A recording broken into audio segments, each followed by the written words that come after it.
पत्रकारिता की थी, एक्सक्लूसिव इंटरव्यू किए थे तमाम राजनेताओं के। वो जादू क्या लगता है अब नहीं चल रहा, वो जादू खत्म हो चुका है?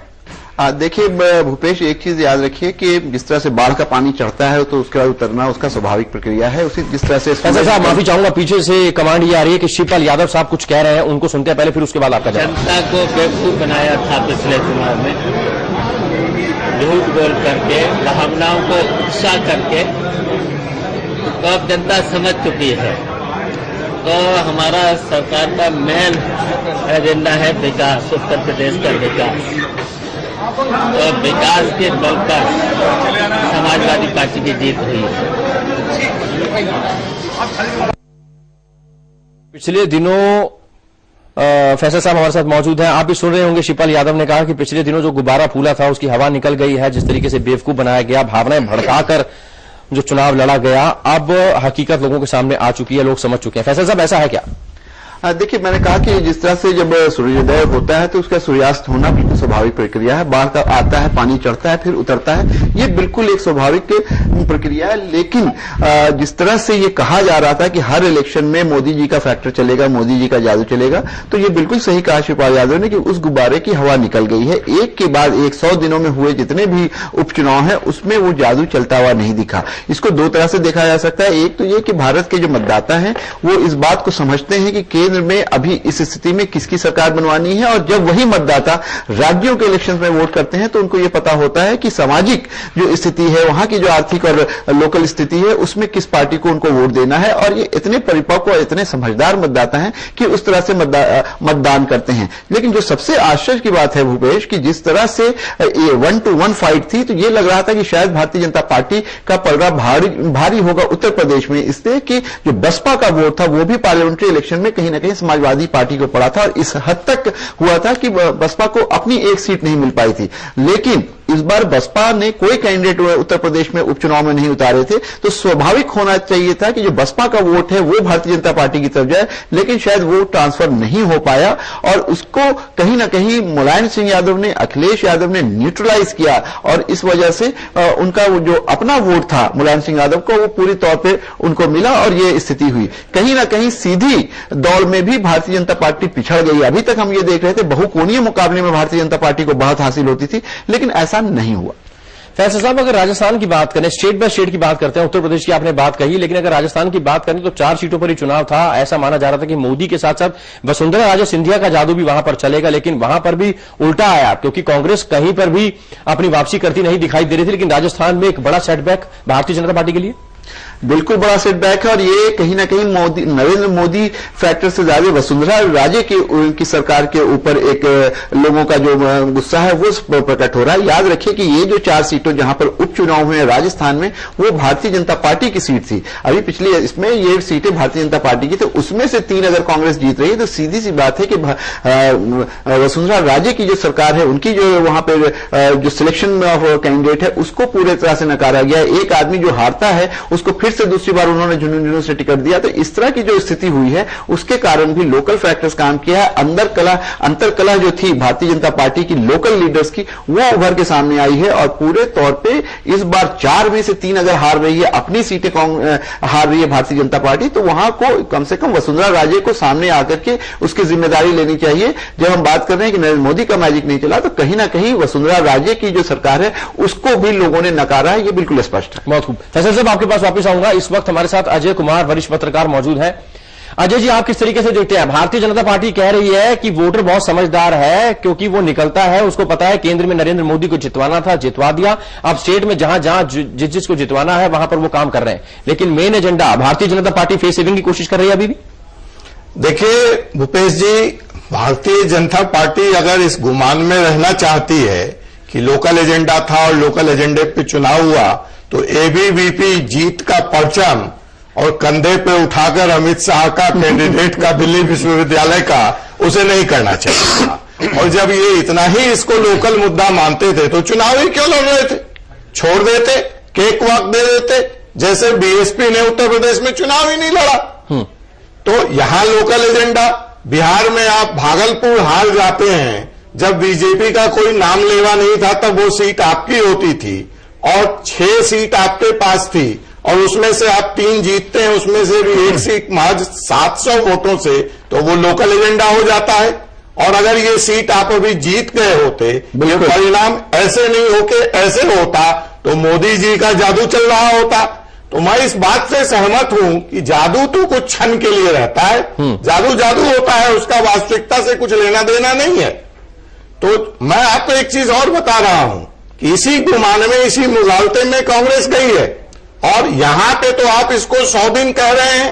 वसुंधरा जी का मुझे बता दीजिए, वहां तो 9 महीने हो चुके हैं, तो हम 6 महीने आपको और देने को तैयार हैं, और उसके बाद का आप आलम देखिएगा। अभी ही जो आपके अलायंस पार्टनर हैं, आपकी इस धड़कती हुई मैजिक से, वो पहले विपक्ष से ज्यादा पहले वो सक्रिय हैं और वो समझ चुके हैं। बिहार के नेता बोलने लगे हैं, आपके अलायंस पार्टनर, कि कोई जरूरी नहीं है कि भाजपा का मुख्यमंत्री होगा, ऐसा पहले भी हो चुका है। आपके बादल साहब चौटाला साहब के साथ प्रचार करने जा रहे हैं हरियाणा में, और महाराष्ट्र में क्या हो रहा है भूपेश जी आप हमसे बेहतर जानते हैं कि शिवसेना ने खुले तौर पर कह दिया है कि हम तो इतनी सीटों पे चुनाव लड़ना है, लड़ना है तो लड़ो, और नहीं तो अकेले अकेले कुश्ती कर लो। तो ये जो जादू है, ये जादू ही होता है। जी फैसल साहब, 32 सीटों की अगर बात करें तो इन 32 सीटों में भारतीय जनता पार्टी के पास पिछली बार 24 सीटें थी, इस बार उसकी आधी भी नहीं आई है। स्क्रीन पर आप देख रहे होंगे 11 सीटें भारतीय जनता पार्टी के खाते में जाती दिखाई दे रही हैं। भारतीय जनता पार्टी कह रही है कि लोकल इश्यूज पर यह चुनाव लड़ा जाता है, जहां मोदी साहब को जितवाना था, सेंटर में जहां वोटिंग करनी थी, लोग बड़ी तादाद में आए थे और गुस्से में बटन दबाया था भारतीय जनता पार्टी का कि नरेंद्र मोदी को मौका मिलना चाहिए, बहुत हो गया। क्या अब जबकि ये इतनी सीटें पिछड़ गई हैं, इस पर भारतीय जनता पार्टी का यह तर्क कितना दुरुस्त है? नहीं, देखिए अजय जी ने एक बात कही कि अगर रिजल्ट उल्टा होता तो क्या होता। जाहिर सी बात है कि हर पार्टी में इस तरह की बात होती है कि अगर जीतते तो जो नेतृत्व है उसको आप वाह वाह करते हैं। मैंने अभी थोड़ी देर पहले कहा, success have many fathers, failures have none. तो जाहिर सी बात है कि आज अगर फेल हो रहे हैं, 32 में से 11 सीट आ रही है, तो ये कहा जाए नहीं मोदी जी का इसमें कोई लेना देना नहीं, ये तो लोकल फैक्टर था, लोकल कारणों से आ रहे हैं। लेकिन अगर जीतते तो यही भारतीय जनता पार्टी के जो नेतृत्व के लोग हैं वो सामने आके कह रहे होते कि नहीं मोदी मैजिक चल रहा है, देखिए मोदी जी के नेतृत्व में हमने चुनाव लड़ा और मोदी जी की सरकार में ये जो है विश्वास है लोगों का और इसलिए ये सीट आई है। लेकिन अभी बहुत सुंदरता से उसको किनारे किया जा रहा है और ये कहा जा रहा है कि नहीं ये तो लोकल फैक्टर्स थे, बहुत सारी चीजें थी। हालांकि मैंने अभी रमेश चौरसिया को बोलते हुए सुना, रमेश चौरसिया ने इसको कम से कम इतना कहा कि हाँ कुछ गलतियां हुई हैं, हमको इस पर मंथन करना चाहिए और इसके हार के कारणों की समीक्षा होनी चाहिए। बिल्कुल सही है कि जिस तरह के परिणाम आए हैं, अजय कुमार बिल्कुल सही कह रहे हैं कि जादू जो है वो बहुत क्षणिक चीज है, वो बहुत लंबा नहीं रह सकता है। तो वो जाहिर सी बात है, वो जो मैजिक था वो समाप्त हो रहा है। लोगों को ये दिख रहा है कि अभी धरातल पे क्या वास्तविकता है, धरातल पे जो वास्तविकता की बात करते हैं। एक चीज और मुझे ये लगता है कि जिस तरह की राजनीति करने की कोशिश की जा रही थी, पार्लियामेंट्री इलेक्शन में रेटरिक हुआ, बहुत ज्यादा कम्युनलाइज भी हुआ, हालांकि डेवलपमेंटल प्लान पे कैंपेन शुरू हुआ, लेकिन उसके बाद जिस तरह की चीजें हुई वो अब समाप्त होनी चाहिए थी। अब इन लोगों को ये चाहिए था कि मोदी जी के बारे में या सरकार की जो उपलब्धियां हैं या सरकार का जो दिशा निर्देश है उसको लेके चुनाव में जाते हैं। लेकिन जिस तरह की स्थिति बनी उत्तर प्रदेश में कि चुनाव शुरू होने से पहले और चुनाव के बाद कमान दी गई योगी आदित्यनाथ को, और योगी आदित्यनाथ ने जिस तरह से वहां पे जाकर के प्रचार और प्रसार का काम किया वो हम सबके सामने है। शायद उसको भी लोगों ने नाकारा है और लोगों को एक बात और बहुत अच्छी है, यहाँ नफरत की राजनीति पसंद नहीं कर रहे लोग। फैसल साहब आपके पास आऊंगा, इस वक्त हमारे साथ जुड़ रहे हैं भारतीय जनता पार्टी के प्रवक्ता अनिल बलूनी। अनिल, बहुत स्वागत है आपका। आपसे जानना चाहेंगे आपका रिएक्शन, भारतीय जनता पार्टी का रिएक्शन। जो आपके पास 24 सीटें थी उसमें 11 रह गई हैं, हालांकि ये रुझान है।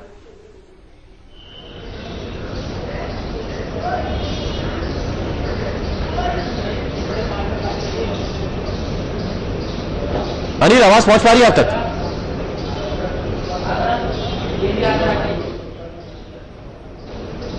भारतीय जनता पार्टी के प्रवक्ता अनिल बलूनी हमारे साथ मौजूद रहेंगे, उन तक आवाज नहीं पहुंच पा रही है।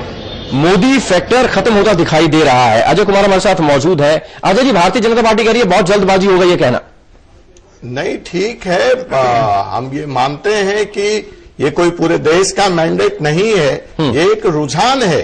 लेकिन अगर भारतीय जनता पार्टी, बार बार मैं ये कह रहा हूं कि जब बिहार में भी ये भारी बहुमत से जीत करके अभी लोकसभा के चुनाव में आए और जो राज्यसभा का चुनाव हुआ तो वो एक इंडिकेशन था कि भारतीय जनता पार्टी ने वहां राज्यसभा में उससे क्या होता है कि कार्यकर्ताओं जो शुरुआत हुई वहां से, उसके बाद आपने 10 सीटों का परिणाम देखा।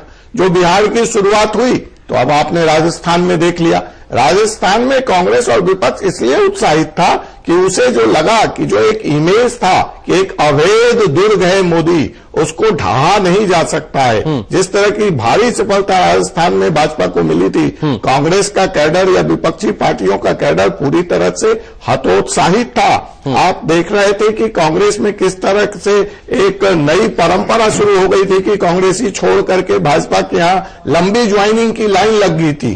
तो ये एक मोरल विक्ट्री होता है, एक नैतिक बल मिलता है विपक्ष को। नैतिक बल मिला है विपक्ष को। अजय जी आपके पास आऊंगा। भारतीय जनता पार्टी के प्रवक्ता अनिल बलूनी मौजूद है। अनिल, अगर आप तक आवाज पहुंच पा रही है तो आज जो रुझान अभी आ रहे हैं उस पर आपका रिएक्शन, और यहां हमारे गेस्ट जो मौजूद हैं, वरिष्ठ पत्रकार हैं अजय कुमार, वो बता रहे हैं कि कांग्रेस को कहीं ना कहीं नैतिक बल, उसका मॉरल एकदम अप हुआ है इन रुझानों से, इन नतीजों से। देखिए, मेरे को ऐसा लगता है जो चुनाव जितने हुए हैं, आपकी इको हो रही है, सारी बात मुझे लौट के आ रही है और बहुत क्लियर नहीं आ रहा है। अनिल, आप अपनी बात रखें, आपकी आवाज हम तक क्लियर पहुंच रही है। देखिए, जो उपचुनाव एक महज उपचुनाव है, और हमारे जब भी कोई चुनाव होते हैं, अगर नगर पालिका के हों, चाहे पंचायतों के हों, विधानसभा के हों या लोकसभा के हों, हम सबकी समीक्षा करते हैं और इसकी भी समीक्षा करेंगे। अगर हमारे अनुकूल नहीं रहेंगे भी तो जिस तरीके से रिजल्ट आ रहे हैं, अगर अनुकूल नहीं करेंगे तो समीक्षा करेंगे, जीतते हैं तब भी समीक्षा करते हैं। लेकिन देखिए, एक बहुत महत्वपूर्ण बात हुई है इस दौरान कि उत्तर प्रदेश के अंदर हमारा कैडर खड़ा हो गया है, और आने वाला जो चुनाव है, देखिए उपचुनाव जब होता है उस वक्त कोई हवा नहीं होती है। हर एक छोटे से जो विधानसभा होती है उसके अलग अलग मुद्दे होते हैं, बहुत सारे लोकल इश्यूज होते हैं। और अभी जो आएगा, जो विधानसभा का चुनाव आएगा उत्तर प्रदेश के अंदर, हमारा कैडर मजबूती से खड़ा हो गया। हमको लगता है कि बहुत आपका कहने का मतलब यह है कि उत्तर प्रदेश की जनता ने आपको लोकसभा चुनावों में वोट दिया लेकिन विधानसभा में रिजेक्ट कर दिया, आप मान रहे हैं? नहीं, रिजेक्ट का इश्यू नहीं। मैंने कहा ना, मैं खुद विधानसभा उपचुनाव लड़ा हूं 1-2 बार, और मैंने देखा जो उपचुनाव का जो टेंडेंसी होती है वो बिल्कुल डिफरेंट होती है। उपचुनाव में ना कोई हवा होती है, ना कोई वातावरण होता है, लोकल इश्यूज होते हैं बहुत सारे, और सत्ताधारी पार्टी को एडवांटेज होता है। तो ये बहुत सारे इश्यूज हैं। मुझको लगता है कि कोई रेफरेंडम नहीं है, इसमें कोई विशेष बात नहीं है।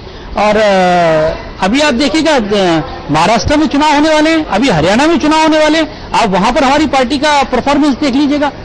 इसीलिए मैंने कहा कि जो उपचुनाव होते हैं वो उसमें कोई बहुत सारे लोकल इश्यूज होते हैं जीतने के लिए।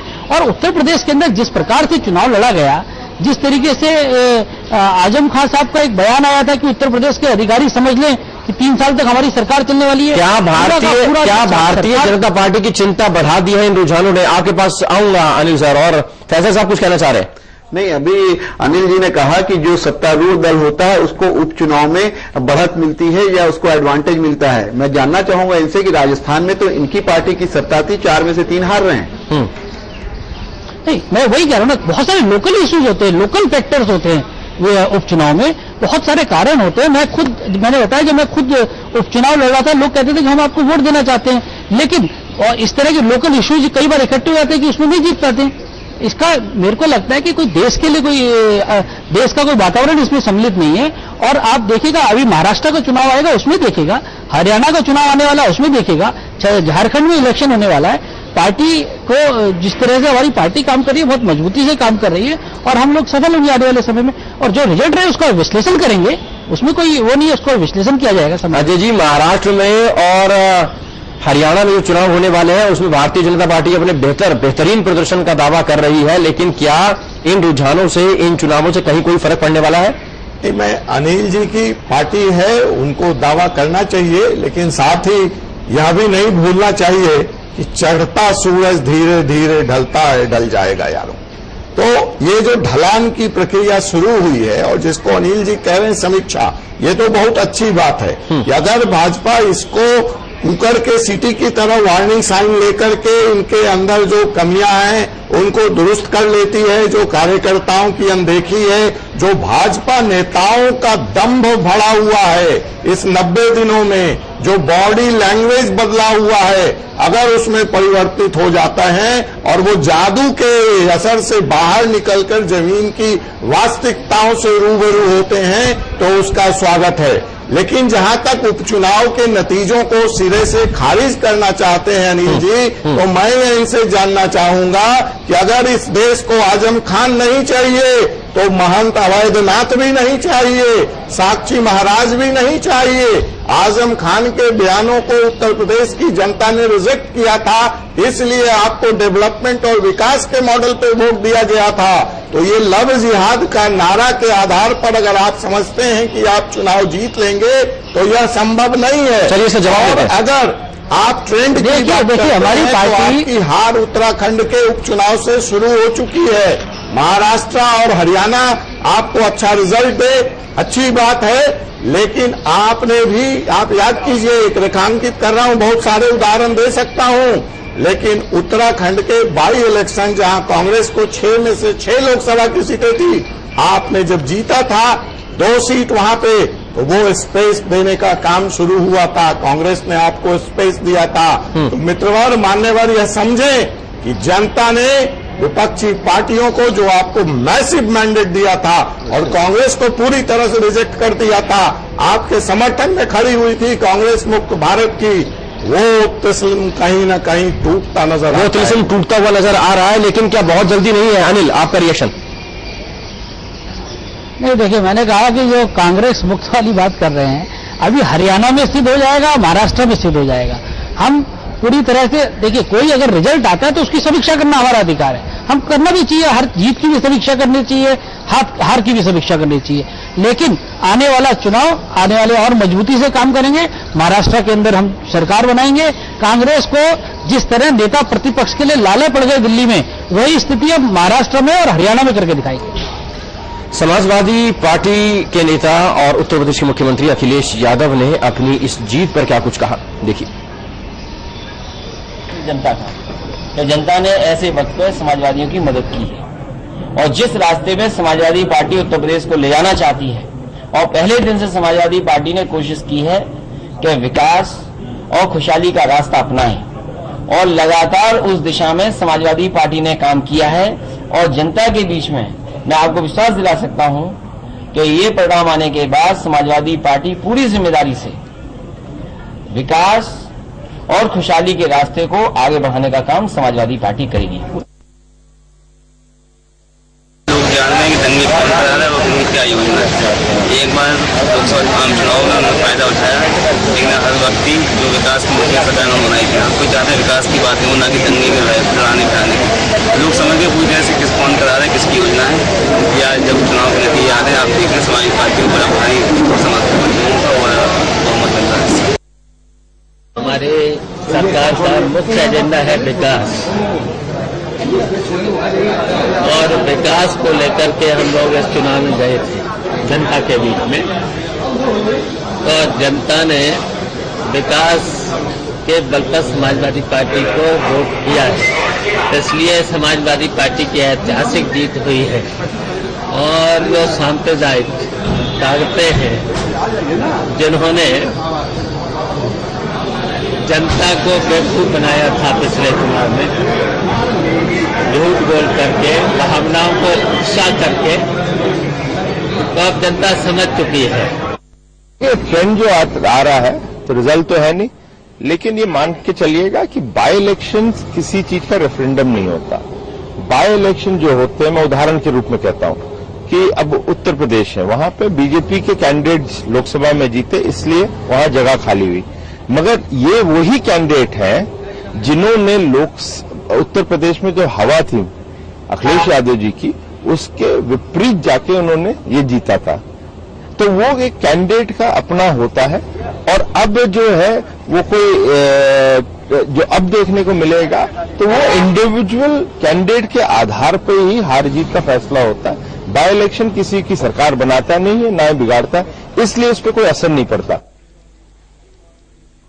100 दिन में ऐसा क्या हो गया कि भारतीय जनता पार्टी कई जगह तो चारों खाने चित दिखाई दे रही है। राजस्थान की बात करें, उत्तर प्रदेश की बात करें और जिलों की बात करें, ऐसा क्या हो गया? चर्चा इस पर जारी रहेगी। मेहमान हमारे साथ मौजूद रहेंगे। छोटा सा ब्रेक, फौरन हाजिर होंगे।